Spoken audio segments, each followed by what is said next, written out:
Kawasan pecinan di Jakarta pasti Anda sudah tahu, yaitu di kawasan Glodok Pancoran.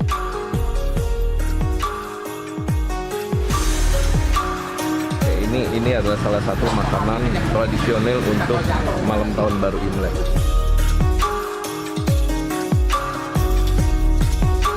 Dan rasanya tuh enak, tidak pahit, tapi ada rasa tehnya, terasa light ya kalau menurut saya. Dan ada rasa wanginya dia dari daun tehnya dia sendiri.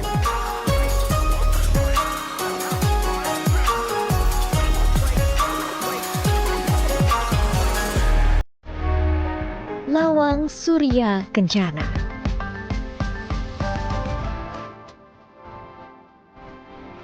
Pecinan di kota hujan.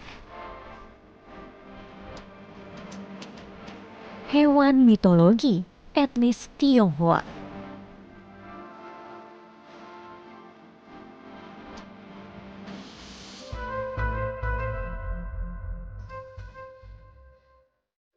Glodok.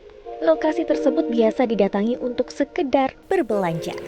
Namun sebenarnya, Glodok memiliki cerita masa lalu bagi etnis Tionghoa di Jakarta.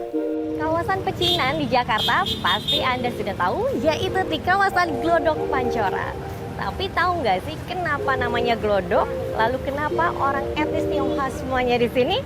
Yuk ikutin aku untuk jalan-jalan walking tour di sekitar sini. Untuk mengetahuinya, saya akan walking tour di Chinatown atau kawasan Glodok bersama Jakarta Good Guide.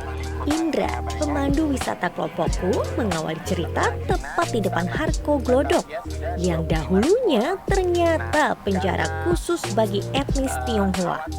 Karena pada masa jajahan Belanda, hanya orang etnis Tionghoa lah yang berani melawan. Penjara tersebut pun beroperasi sejak tahun 1743 hingga 1973. Dari Harko Glodok kami melanjutkan perjalanan ke Pancoran Tea House. Dalam perjalanan, Indra bercerita di kawasan kota tua dan sekitarnya menjadi saksi bisu peristiwa geger pecinan pada 9 hingga 22 Oktober 1740.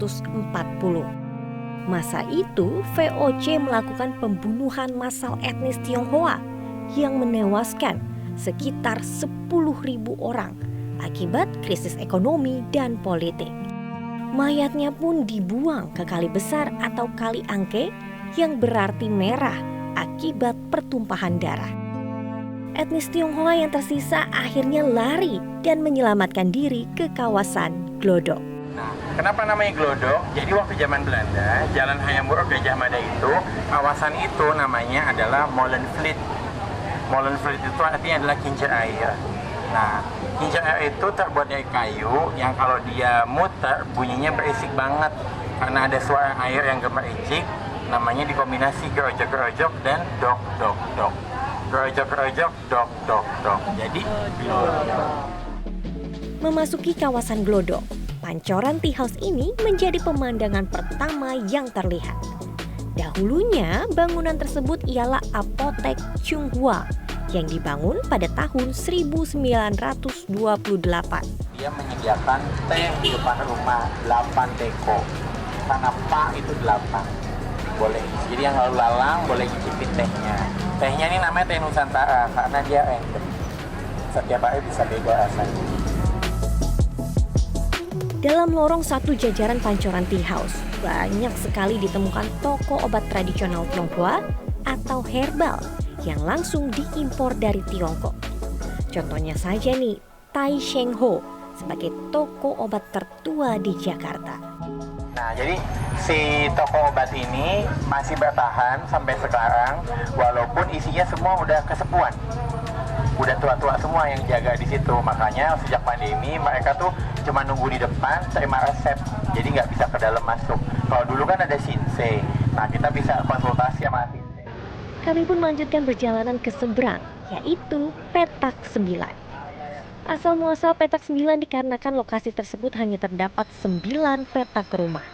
Di sini pun menjadi kawasan ruko pertama di Asia Tenggara loh travelers. Saat ini Petak 9 merupakan pasar. Kami pun berhenti di satu toko barang-barang sembahyang umat Buddha. Di sini kami baru tahu terdapat replika berbagai macam barang seperti uang, baju, mobil yang terbuat dari kertas.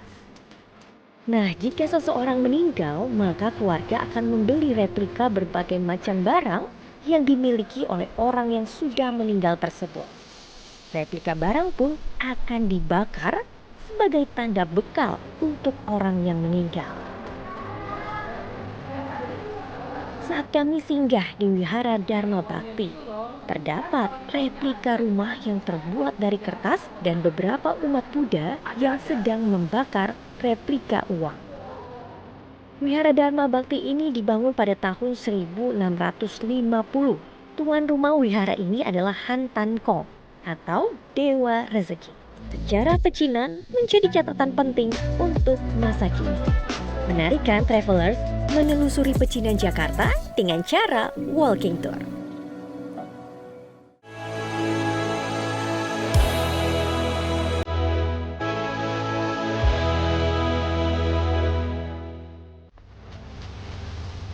Dari petak 9 saya beralih ke petak 6 di Chandra. Asal-usul nama petak 6 memiliki ragam variasi travelers. Mulai dari perkiraan hanya ada 6 petak rumah, atau diambil dari jumlah anak yang dimiliki pemilik properti di lokasi kawasan petak 6. Serta angka 6 juga mempunyai feng shui yang baik dalam budaya Tiongkok. Lokasi ini sudah mulai populer sebagai pusat kuliner yang tertata dengan baik. Nuansa Imlek terlihat dari warna-warni lampion. Ragam ornamen sio kelinci juga menarik perhatian pengunjung. Namun ada yang menarik perhatian saya di salah satu toko minuman.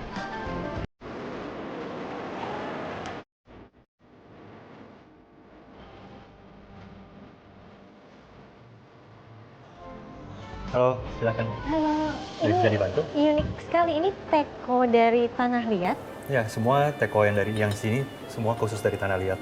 Oke, ini apakah khusus untuk nyeduh teh ala China Kung Fu Chai. Iya. Oh, oke. Menarik ya. Di sini ada proses pembuatannya nggak, Kak? Ada. Oh, ada. Bisa kalau saya lihat? Kita bisa, tadi saya arahin ke sana, sekalian bisa pilih tehnya juga. Oh, oke, boleh. Sip, menarik, Kak. Ya. Saya pun langsung diajak oleh Joe untuk melihat bagaimana proses pembuatan teh tradisional ala Tiongkok atau Kung Fu Cha. Steril, jadi kita sebelum Proses pertama yang dilakukan yaitu sterilisasi teko, serving pot, dan gelas dengan menggunakan air panas. semua sama. Teh yang akan diseduh adalah jenis Chinese Red Tea atau Tie Kuan Yin.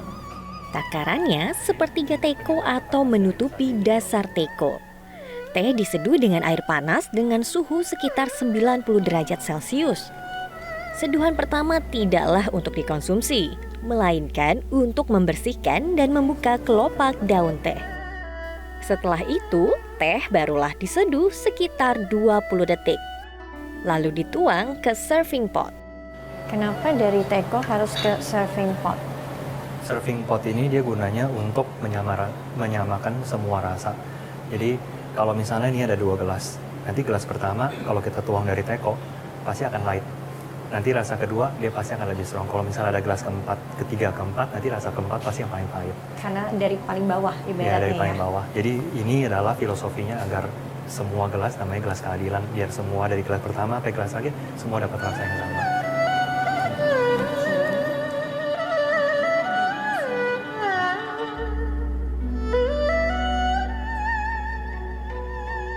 Ada yang mau 3 kali sip. Oh, ada filosofinya juga kah? Kalau dari beberapa filosofi sih gelas pertama biasanya untuk terima kasih ke Tuhan. Kemudian kedua ke yang pembuat tehnya, ketiga yaitu terima kasih karena sudah datang, udah mau coba minum teh gitu. Oke. Gitu.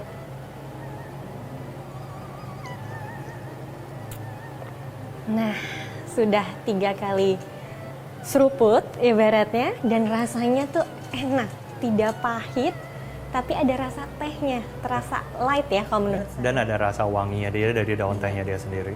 Ada wanginya juga dari tehnya, jadi perfect dan bikin hangat ya, baik dari gelasnya ataupun ketika kita minum. Jadi nikmat semuanya. Terima kasih Kak Jo buat informasinya. Dari lokasi yang terbaru, saya kembali lagi ke sebuah tempat makan yang legendaris.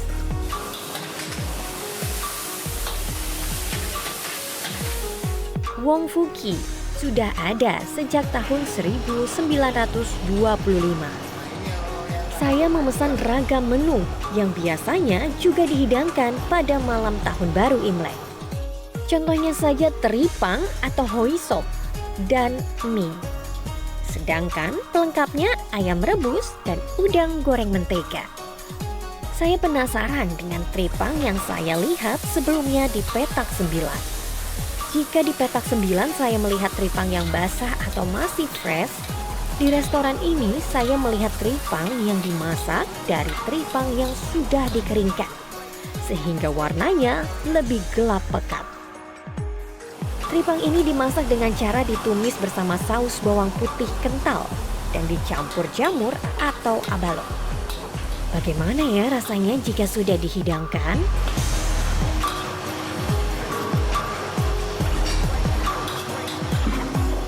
Hidangan teripang saat Imlek merupakan lambang harapan untuk kehidupan yang lebih baik. Sedangkan mie lambang umur panjang, udang sebagai tanda merayakan kemakmuran. Akhirnya nyobain juga, ini dia teripang yang kita tahu timun laut. Rasanya seperti apa ya? Kalau dilihat tuh kayak bening tapi atasnya hitam. Kita coba.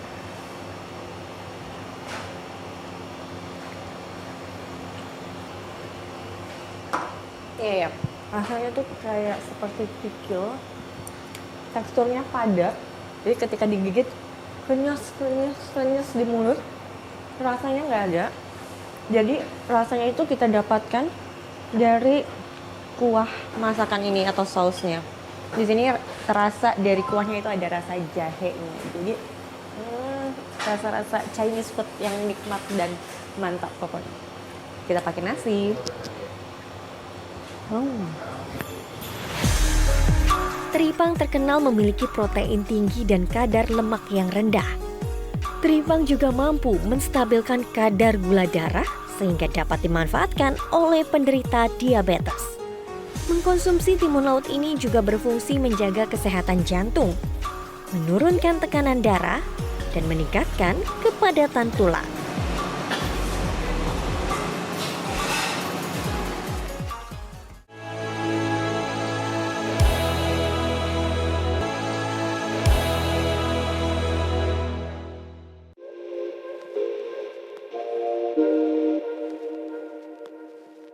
Warisan budaya Tionghoa menyebar di seluruh Nusantara. Salah satunya Kota Bogor, Jawa Barat. Catatan sejarah Bogor terdapat sebuah bangunan yang didirikan etnis Tionghoa pada abad ke-18 atau lebih dari 300 tahun yang lalu, yaitu Wihara Danagun atau Hotekpyo. Bangunan yang lebih tua dari Istana Bogor dan Kebun Raya Bogor ini berdekatan dengan lokasi perdagangan serta urat nadi ekonomi masyarakat Bogor. Maka dari itu, terlihat fenomena jika Wihara Danagun memberikan rezeki dengan hadirnya berbagai jenis perdagangan. Mulai dari pasar tradisional, pertokoan, hingga pedagang kaki lima. Lawang Surya Kencana ini menjadi titik pertama perayaan Cap Gomeh yang akan meriah di Bogor. Tak jauh dari Jakarta, bukan? Tapi saya akan cari tahu dulu nih, kira-kira apa yang bisa dikulik terkait dengan pecinan di Bogor ini. Selama perayaan Imlek hingga Cap Gomeh, ternyata banyak yang menjual mainan dalam rupa barongsai loh, travelers. Menurut Feng Shui, barongsai ini memiliki makna membawa keberkahan, menghilangkan energi negatif, serta mengusir roh halus yang tidak baik. Terus menyusuri Jalan Surya Kencana, saya juga melihat bangunan khas etnis Tionghoa nih, travelers. Terlihat dari atap bangunan serta lampion. Tak jauh di Jalan Sukasari 2, saya menemukan GASI atau Grup Atraksi Seni Indonesia. Saat tiba, pas sekali GASI sedang latihan. Namun di awal, GASI sedang berlatih Liyong. Dalam satu atraksi, Liong harus memiliki 5 gerakan dasar. Pertama, Pace atau gerakan angka 8. Lalu, Yulong, gerakan naga berkelana. Selanjutnya, Chuanten, yaitu gerakan melompat dan menerobos. Ada juga Fan Gen, gerakan membalikkan dan menggelindingkan badan. Terakhir yaitu Zuta Zosing, membuat formasi atau pose. Usai Liong, saya pun melihat anggota Gasi sedang berlatih barongsai. Barongsai ini menunjukkan gerakan putaran 3 kali atau gerakan penghormatan saat memulai atraksi. Selain gerakan penghormatan, sebenarnya ada berapa banyak gerakan sih Pak yang bisa dimainkan oleh barongsai? Banyak sekali ya. Di satu pertandingan aja sifat dari barongsai misalnya. Dia mesti bisa menunjukkan marah, sedih, gembira, ngantuk, mabuk, macam-macam. Setiap gerakan Liong ataupun barongsai memiliki tingkat kesulitan yang berbeda-beda loh travelers. Kekuatan fisik harus dimiliki setiap pemain agar atraksi memiliki keunikan yang berbeda dari grup lainnya. Dalam legenda Tionghoa ada 4 hewan mitologi yang dipercaya, yaitu naga, kilin, kura-kura, dan burung phoenix. Nah, di Bogor inilah travelers menjadi lokasi lahirnya kilin sebagai kendaraan para dewa. Kilin diciptakan oleh Subur Raharja, Suhu Persatuan Gerak Badan PGB Bangau Putih. Berdasarkan mimpi, kilin dibuat pada awal tahun 1950 dan pertama kali dimainkan pada 1954. Kilin merupakan perwujudan 18 hewan yang ada di bumi, dari laut, darat, dan udara. Mulai dari tanduknya seperti rusa, taring macan, mata kepiting, mulut katak, jenggot singa, punggung kelabang, sisik ikan, dan ular. Terdapat 2 kilin di PGB Bangau Putih. Kilin hijau adalah penjaga langit. Kilin merah sebagai penjaga bumi. Walaupun mirip, kilin ini bukanlah barongsai ya travelers. Kilin memiliki kasta tertinggi atau setara dengan Liong. Kilin biasa ditampilkan dalam acara ritual keagamaan dan kebudayaan. Salah satu ritualnya yaitu pada hari ke-8 setelah Imlek. Ritual ini biasa disebut memandikan kilin atau kilin cekau yang berarti menerima berkat. Sebelum dimandikan, kilin disembayangkan dengan 3 jeruk, 3 pir, 3 apel, 3 bunga sedap, dan lain-lainnya. Ritual diawali dengan doa-doa di PGB Bangau Putih yang dimulai oleh Suhu Gunawan Raharja yang dilanjutkan pengurus serta pemain. Sebelum kilin digunakan, para pemain kilin ini harus melakukan puasa dari makanan yang mengandung daging sebagai tanda pembersih tubuh. Usai sembahyang, kilin kemudian akan berjalan kaki dari PGB Bangau Putih menuju rumah mendiang Suhu Subur Raharja, tepat di samping Sungai Ciliwung.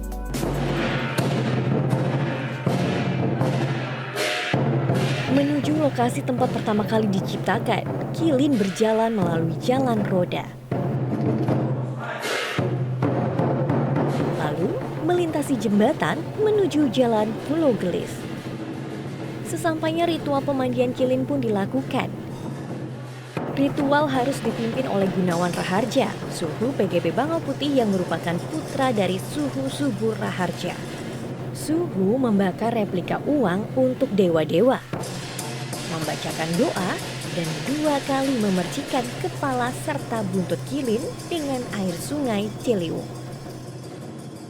Bertepatan di hari ini kita melakukan prosesi ritual cekau atau mandi, seperti apa ya, kita kayak ya bersih-bersih aja gitu. Mau mengikuti rangkaian acara ritual yang berikutnya sampai ke Cap Gome, jadi kita kilin ini sekaligus napak tilas juga dari pertama kali Kilin didirikan sama almarhum Suhu Subura Harja di rumah ini, mendapatkan restunya juga di sini, dimandikan pertama kali juga di tahun 54 53 juga itu di sini gitu. Jadi kita kembali kepada tradisi lagi, sekaligus ya mandi untuk membersihkan diri, sekaligus menerima berkat gitu.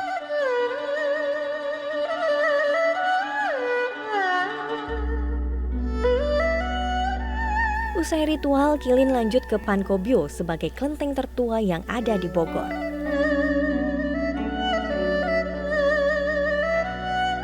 Di sini, bagian belakang kepala Kilin ditempelkan Hu sebagai izin atau surat tanda kesiapan tugas dalam rangkaian acara Cap Gomeh. Hu itu adalah tulisan dari nama Dewa Panko, kemudian arti daripada Hu itu adalah untuk keselamatan. Jadi kalau misalnya ditempel kepada para peserta Liong dan Barong yang untuk kirap nanti di Cap Gomeh, semoga mereka dapat mengikuti bisa dengan selamat. Di sini Kilin Hijau memberikan tugas kepada Kilin Merah untuk menghantar Dewa Panko ke Wihara Danagun dalam rangkaian acara Cap Gomeh.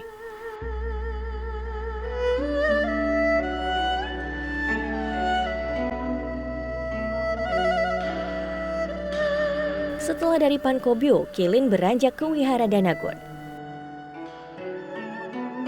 Di sini terlihat kasta tinggi yang dimiliki oleh Kilin.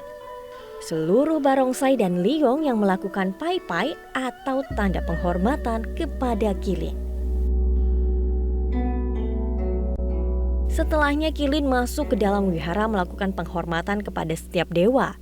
Kilin pun ditempelkan Hu di bagian depan kepala.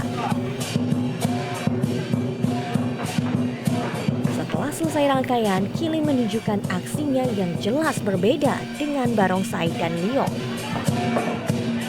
Permainan Kilin ini lebih sakral dan kalem. Gerakan Kilin memperlihatkan emosi dasar manusia. Kepala Kilin tidak boleh menyentuh tanah. Jika hal itu terjadi, Kilin tidak boleh bermain lagi, segera ditutup matanya dan dibawa pulang lalu dibakar.